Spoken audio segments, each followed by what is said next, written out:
Rashad, why you didn't Anyways, hit me up? What's up, Rashad? Hey, Rashad. What's up, Rashad? Thank you, Rashad. brother, I love you, brother. Trump lit What's up, in it. Rashad? What it do, boy? Hey, Carrington Rashad. after 16-minute intro. You gotta love it. Oh, you gotta love it. Christine Brennan versus DiJonai Carrington. Now, these two have had a history together. I believe it was Christine who was when DiJonai accidentally poked Caitlin Clark in the eye.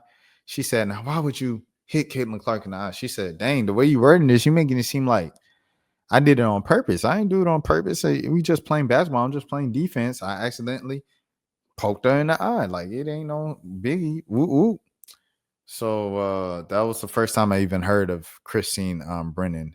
And they said apparently she's been doing this for years throughout her career. Like, this is kind of her shtick. This is her thing, to appeal to like the right wingers and conservatives and stuff like that by saying extreme stuff.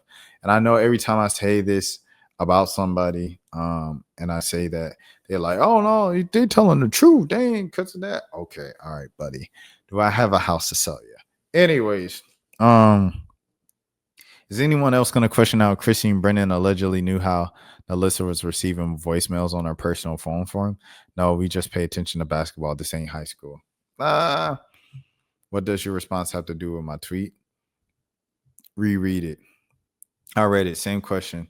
What does your response have to do with my tweet? A journalist is publishing a book about women's basketball players. You don't actually love women's basketball if you're apathetic about the athletes who play it. Sorry. You made up assumptions there.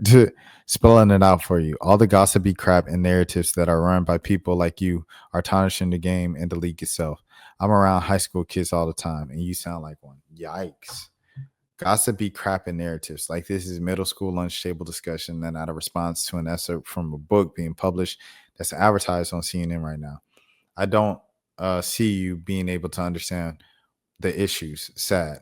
Oh, I tarnished the issues with what I said. Please know that I can never tarnish the league more than it's already been tarnished by an inept commissioner, shady finances, terrible media coverage, and its failure to protect its players against finding everything from injury to harassment. Dang, I ain't gonna lie. She ate that with a one. I ain't gonna hold you, bro. I feel like there needs to be, like, there's definitely a line between gossip and just like giving the people what they want and just asking people the questions, bro. Like, me, I ask a lot of questions that people just be wanting to know. Like, the first thing you hear when you hear somebody's name, if it's, "Dang, don't buddy got allegations," we gonna have a cool conversation. But trust, I'm gonna ask you, "Hey man, you kind of been through everything, ups and downs. Like, what did you learn through the downs, and how'd you get through it? And how you look to press forward this next chapter of your life?" We're gonna bring it up. We're gonna bring it up every single time because first, the athletes appreciate it.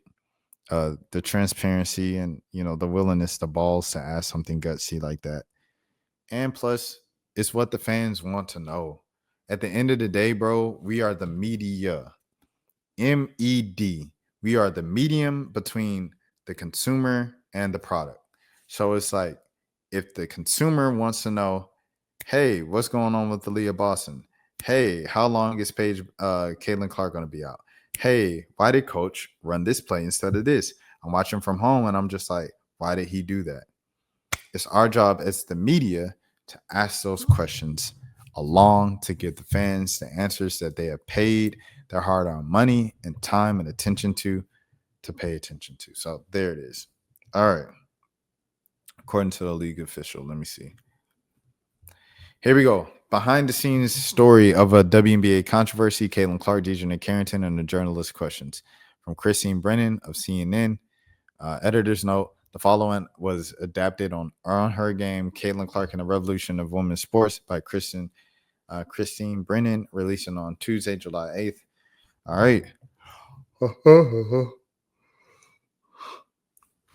A little more than 36 hours after the Indiana Fever season ended, at 1:41 p.m. Eastern, On a Friday, September 27th, the Women's National Basketball Players Association posted a lengthy statement on social media on behalf of the 144. This week was dedicated to celebrating and amplifying Asia, Caitlin, DiJonai, and Afisa for their hard work and truly exceptional performances all season long. We were not going to distract from their businesses, nor will we dim the glow of the spotlight that have centered on them. They have earned the focus and celebration, but we will take this moment to now stand up for them and the rest of our members, every single one of them. There it is.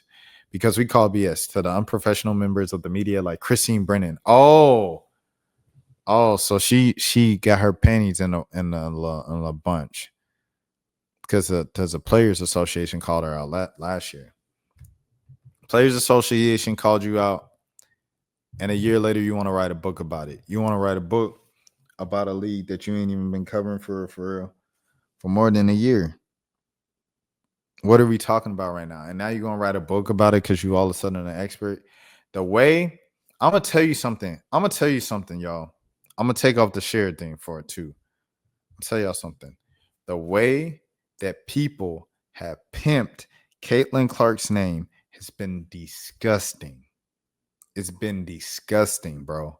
Like brown, white, when people say, I don't care what color you are, purple, yellow, brown, right? Like people who say that, they be like the worst folks. Anyways, regardless, any reporter, bro, like I said, Asian, Mexican, Middle Eastern, white, and black, I do not care. The way that y'all been running Caitlin Clark's name into the ground and making this lady, Christine Brennan, asked an out-of-pocket question about Caitlin Clark. It went viral, so she got that story and that first little thing. Now, the WNBA PEA called out what she was doing was unprofessional, and we got to check members like that and the unprofessional because we're tired, we're fed up, we won't tolerate it anymore in our game.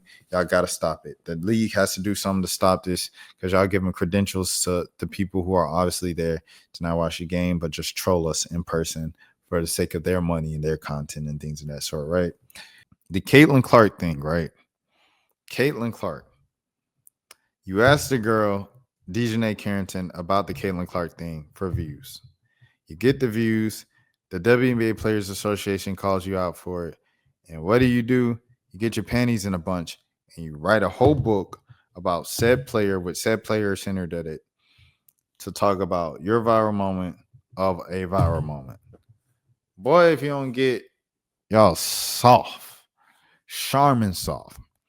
Yeah, Jeremy Bridgeon, you are not fooling anybody.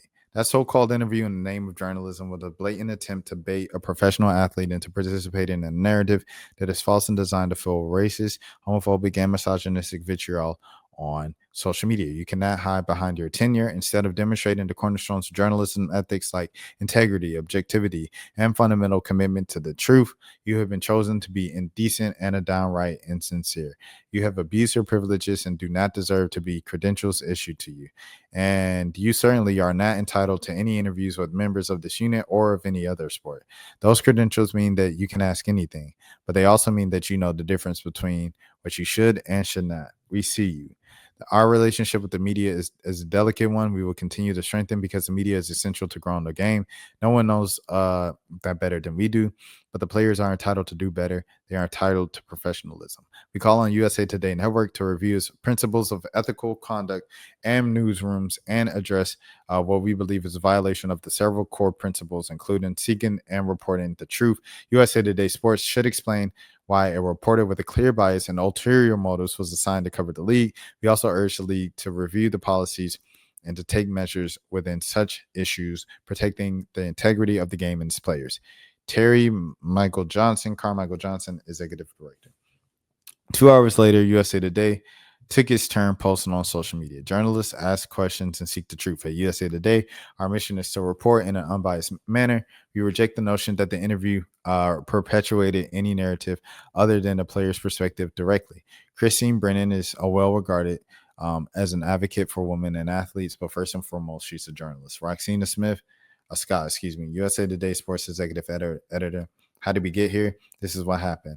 Almost Exactly 3 days later, just before 1:20 p.m.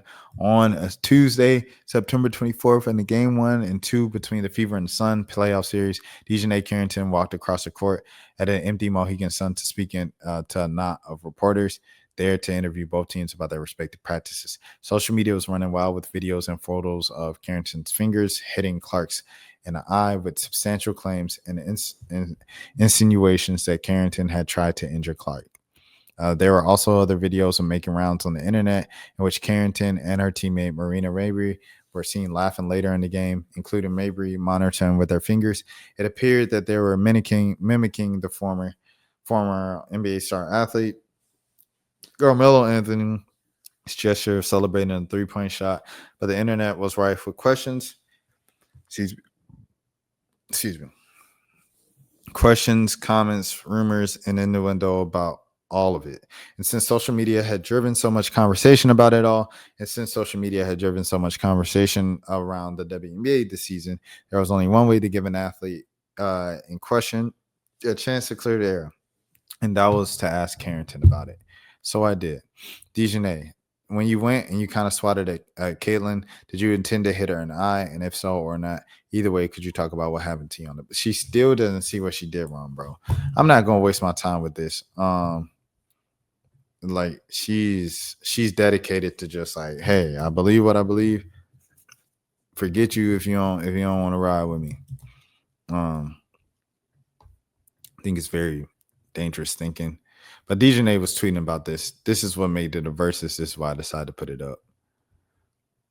She just put the Pinocchio line, cap, laughing emojis. She said defamation of character at this point. And she like started yawning because I ain't worried about nothing. I'm about to sue you, is what that sounds like. Rashad, why you didn't hit me up? What's up, Rashad? Hey, Rashad. What's up, Rashad? Thank you, Rashad. Brother, I love you, brother. What's up, Rashad? What it do, boy? Hey, Rashad.